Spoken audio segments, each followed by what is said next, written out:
The people that are going to suffer under this are people living on a fixed income. There are seniors. There are people working, getting by paycheck to paycheck.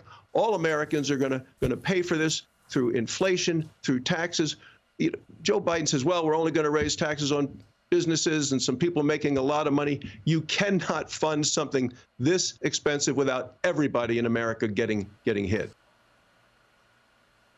And that was Senator John Barrasso with us on this program last month before the Senate passed both an infrastructure bill and opened the door to a bigger bill, a budget resolution that paves the way for Democrats' $3.5 trillion spending plan, which we know is actually $5.5 trillion in cost. Joining me right now is Tennessee Senator Marsha Blackburn. She sits on the Senate Judiciary as well as Armed Services Committee. Senator, it's very good to see you this morning. Thanks very much for being here. Before I get to your colleagues opening the door to these massive tax increases and spending that will be coming to us, I want to get your take on what's taking place in Afghanistan this morning. We have breaking news. The Taliban has entered the capital city of Kabul. We have news that the president of Afghanistan has now left the country, and there is panic underway at the White House. Right. The Biden administration is now sending 5,000 troops to Afghanistan. Your reaction? Oh, Maria, this is heartbreaking. It could have been avoided. The exit from Afghanistan should have been conditions-based. It should have been based on these threat assessments. We know that President Biden chose not to do it that way. He wanted to set a timeline, and as the Afghanis and the Taliban, as the Taliban has said all along, you may have the clocks, we've got the time. So they have worked this through, planning an exit strategy for us, how they would re-enter. They have worked with China to get political and economic support. And the plan that President Trump and Secretary Pompeo had was the right way to do this. So to see 20 years of gains go away, I am just heartbroken for the Afghani people. The Gold Star families, we are hearing from some of them. We know that the sacrifice there has given us a period where we were not hearing about ISIS attacks and beheadings on the news every night. The steps that Secretary Pompeo and President Trump made were able to send that message: if you cross us, there is a price to pay. But Joe Biden is weak, and they are not fearing him. I think it is of concern when you hear him say that the exit is proceeding as planned. Seeing those choppers going into the embassy this morning, that is something that is upsetting. Secretary Blinken, I think a couple of weeks ago, said that having China in Afghanistan could be a positive. Maria, this is weak leadership. It is ending in chaos and in destruction. This is a disaster. And, you know, I am just praying that we get those that have fought for freedom out of that country, that we are able to get those embassy personnel out of that country. Yeah. Well, at this point, we are understanding that the Taliban has taken prisoners out of the largest prison in the city. Apparently, there are thousands and thousands of Taliban prisoners who are being let out. We have not heard from Joe Biden at all. No statement from this administration. And yet, there is not a dime in the new spending plans toward our defense systems. The readiness of the defense is being questioned as China continues to invest in its military. I want to get your take on this infrastructure package and what took place last week. I know you voted no. Did your colleagues just open up the door for massive tax increases and spending numbers that are coming in the fall? Well, what we know, and there are some colleagues that tried to come to a bipartisan deal. It was not one that Tennesseans wanted to see. As I said about the infrastructure bill, I saw it as a gateway to socialism.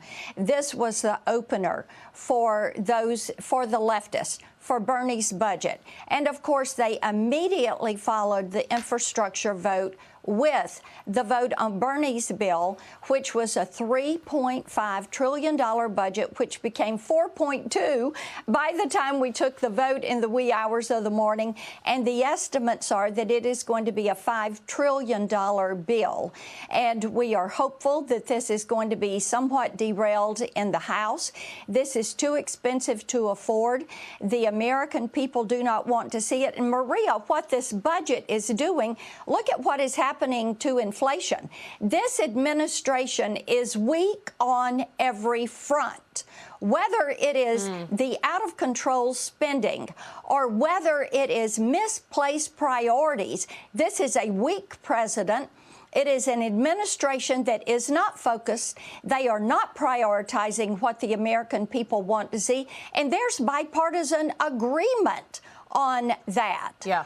And whether you're looking at this budget, what it is doing to inflation, whether you're looking at the loss of energy independence with the Keystone Pipeline or Russia and Nord Stream or China and the way that they are being, this administration is so soft on China, whether it's dealing with the genocide, whether it's dealing with trade, whether it is dealing with China and their military aggression.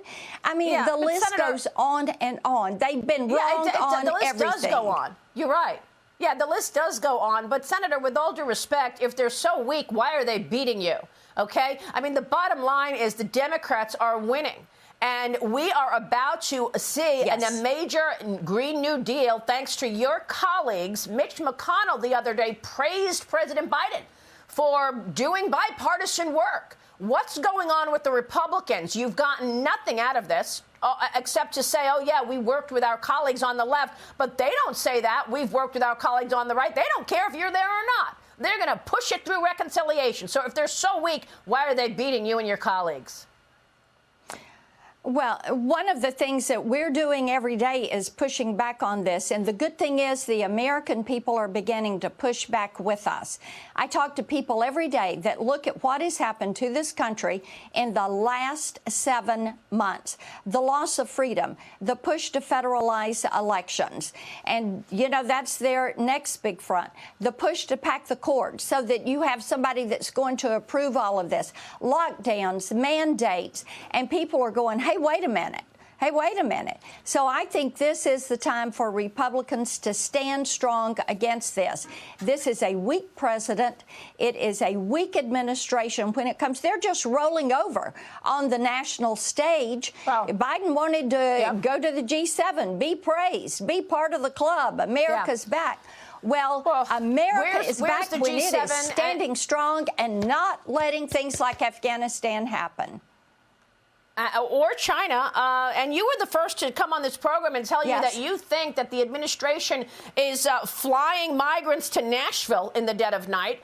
I also spoke with a source who told me that they're using private jets and private airports to transfer migrants all across the country. You're right. In the dead of night. You also have China, the China challenge. I spoke with Jamie Dimon last week, and he's getting ready to open up shop in China.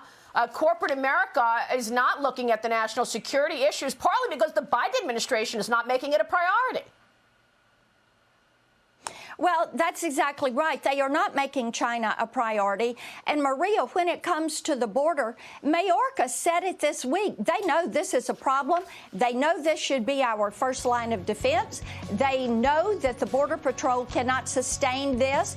So reinstitute, remain in Mexico, catch and release, and build the wall. Wow, what a 6 month, Senator. Thanks very much for being here this morning to navigate through it.